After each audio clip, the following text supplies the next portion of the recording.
시편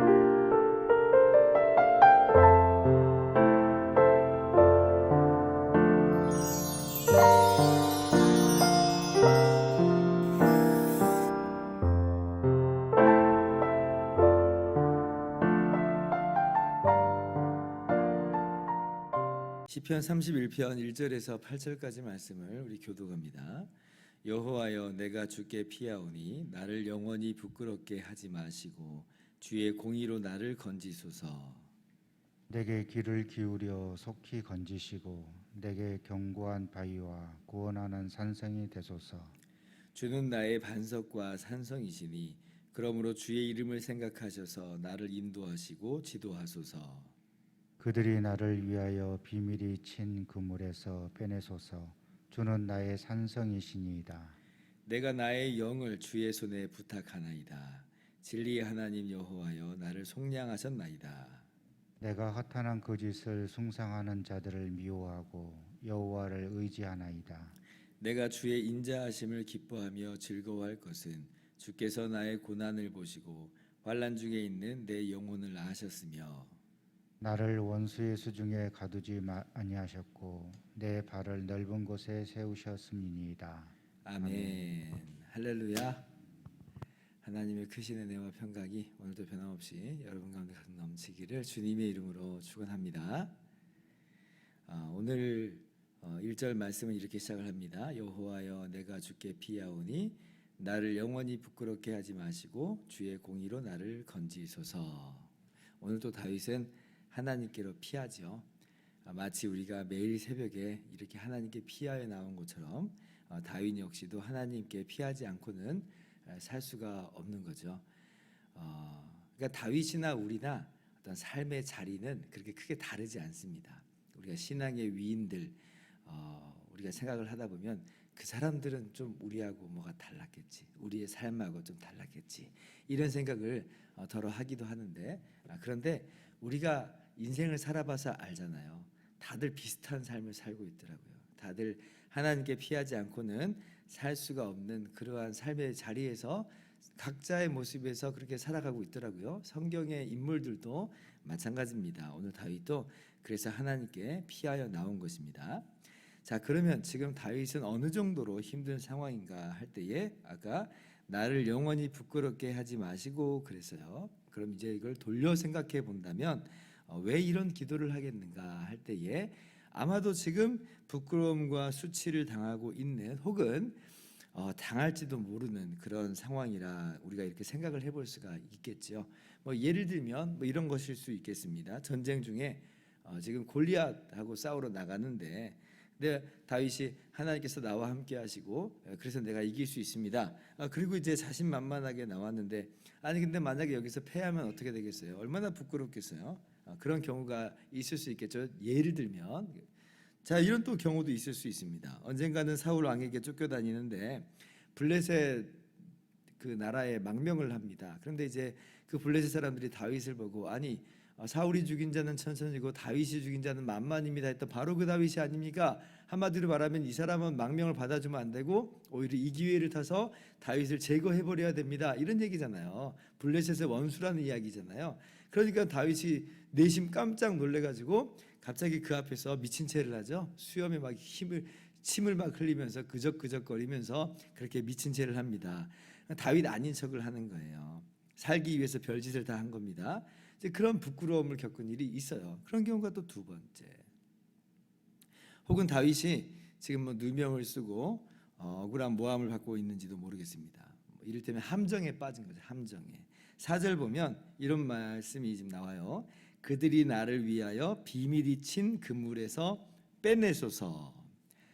그러니까 지금 이제 비밀이 친 그물이다라고 하는 것은 마치 사냥꾼이 지금 이렇게 짐승을 잡기 위해서 올무를 놓는 이제 그런 모습이잖아요. 그거 올무 놓을 때에 짐승이나 새가 보는 데서 올무를 놓지 않잖아요. 몰래 아주 비밀이 그렇게 함정을 딱 파놓고 마치 함정이 없는 것처럼 그렇게 기다리잖아요. 언제 빠지나. 그래서 이 마치 사냥꾼이 그렇게 사냥을 하듯이 올무를 놓는 것처럼 다윗이 지금 그런 상황 가운데 빠졌다는 거예요. 예상도 못했고 예측도 못했고 이럴 줄 몰랐는데 그런데 지금 이미 지금 함정 속으로 빠져들어가는 그 자신의 모습을 보면서 배신과 당황 그리고 이 위기 속에서 하나님께 부르짖죠. 하나님, 내가 주께 피합니다. 네 번째, 이런 경우도 있을 수 있겠어요. 다윗이 아들인 압살롬에게 쫓겨서 황급히 예루살렘을 빠져나간 적이 있었습니다. 참 부끄럽죠, 그 자체도. 왜냐하면 사람들이 뭐 그러지 않겠어요? 자식 농사를 어떻게 졌길래 지금 저런 일을 당하나. 한번 이런 부끄러움이 그 마음 가운데 있을 수밖에 없는 상황이라는 거예요. 게다가 시므이라고 한 사람이 이제 거기서 딱 나오더니 다윗에게 막 저주를 퍼붓는 거예요. 꼴 좋다. 네가 한 대로 네가 다 받는 거야. 그러니까 이런 이제 저주를 이제 받아요. 비난과 이 중상 모략을 받습니다. 참 수치스러운 자식에게 쫓겨다니는 수치스러운 상황이고 그것 때문에 다른 사람들이 나를 그냥 비난을 퍼붓는 이제 그런 수치스러운 수모를 겪는 상황이다. 어떤 뭐 상황인지는 모르지만 다윗도 우리하고 똑같은 삶을 살았다는 거예요. 우리가 살아가는 바로 그 자리를 다윗도 살아가고 있었던 거죠. 그래서 다윗도 하나님께 이제 피하여 나왔다는 것입니다. 그러면 자, 왜 다윗은 다른 데로 피하지 않고 하나님께로 피하는가? 왜 그래요? 하나님이 다윗의 반석과 산성이 되시기 때문에 하나님께로 피하여 나온 것입니다. 3절 말씀, 주는 나의 반석과 산성이시니 그러므로 주의 이름을 생각하셔서 나를 인도하시고 지도하소서. 하나님은 나를 외면치 않는 분이시다. 하나님은 나를 나몰라라 하시는 분이 아니다. 하나님은 바로 나의 하나님이라고 하는 거예요. 나의 하나님이다. 마치 이런 거죠. 아빠가 나를 도와줄 거예요. 왜요? 내 아빠잖아요. 내 아빠잖아요. 그러니까 나의 하나님인 거예요. 나의 하나님. 뭐 이론상의 하나님 아니고 지면성의 하나님 아니고 저 사람의 하나님 아니고 나의 하나님이 되신다. 나를 아시고 나를 인도하시고 나를 책임져 주시는 분이다. 그리고 그 하나님은 어때요? 반석과 산성이시다라고 했으니까 능히 나를 보호하실 수 있는 하나님, 나를 지키실 수 있는 하나님, 나를 인도하실 수 있는 하나님이다. 주님의 품 안에 거하면 이 위기를 피할 수 있다. 이 어려움을 이길 수 있다. 주님은 나의 반석과 산성이시니 그러므로 내가 여호와 하나님께 피합니다는 것이에요. 이것이 5절에도 다시 한번 표현되고 있죠. 자, 내가 나의 영을 주의 손에 부탁하나이다. 하나님은 많은 피난처 중에 하나가 아닌 것이에요. 다윗에게 있어서 하나님은 유일한 피난처입니다. 하나님께 피하여 받다가 안 될 것 같으면 지금 다른 쪽으로 피하여 가겠다 이런 마음으로 지금 노래하고 기도하고 있는 게 아니에요. 하나님 외에는 피할 곳이 없다는 거예요. 하나님께만 피한다는 겁니다. 하나님이 유일한 피난처가 되신다. 내게는 하나님 외에 대안이 없습니다. 나 하나님만을 전폭적으로 의지합니다. 내가 내 영을 주의 손에 부탁하나이다. 이것이 오늘 다윗의 고백입니다. 오늘 이것이 바로 우리의 또 고백일 줄을 믿습니다. 자, 그러면 하나님께서 어떻게 역사하세요? 5절 하반절 보니까 진리의 하나님 여호와여 나를 속량하셨나이다. 8절 같이 읽습니다. 시작. 나를 원수의 수중에 가두지 아니하셨고 내 발을 넓은 곳에 세우셨음이니이다. 나를 원수의 수중에 가두지 않으셨다. 아까 비밀이 판 그물이 있었잖아요. 근데 그 비밀이 판 그 그물에 그냥 꼼짝없이 잡혀가지고 갇히도록 내버려 두시지 않았다는 거예요. 내 발을 넓은 곳에 세우셨다. 하나님께서 풀어놓으신 거죠. 마치 우리가 물고기가 그물에 꼼짝없이 잡혔는데 그냥 그물을 빼가지고 물고기를 다시 풀어주는 거예요. 새가 지금 꼼짝없이 그 올무에 갇혔는데 그 올무를 풀어줘서 새를 날려보내주시는 거예요. 그렇게 하나님께서 나의 삶 가운데 개입하셨고 역사하셨다라는 거예요. 그러한 찬양이 오늘 지금 다윗에게 있습니다. 하나님께서는 오늘도 다윗에게 역사하신 것처럼 우리 모두에게 동일하게 역사하실 줄 믿습니다. 여러분을 원수의 수중에 두지 않으시고 비밀이 판 그 그물에서 풀어놓고 해방시키셔서 참된 자유와 안식을 기쁨을 우리에게 넘치게 주실 줄을 믿습니다. 믿으시기 바랍니다. 자, 그런데요. 오늘 이 시편이 어떻게 보면 뭐 일반적인 시편이라 할 수 있는데 그런데 굉장히 예수님을 떠올리게 하는 그런 대목이 하나 있어요. 아까도 우리가 읽었는데 아까 5절 한번 다시 한번 보세요. 내가 나의 영을 주의 손에 부탁하나이다 라고 이제 다윗이 하나님만을 의지하잖아요. 근데 이거 어디서 많이 들어봤어요? 어디서 들어봤냐면 예수님께서 십자가 위에서 마지막 돌아가시기 직전에 외치신 그 외마디 외침이 뭐냐면 아버지 내 영혼을 아버지 손에 부탁하나이다 이거였거든요. 굉장히 유사하죠.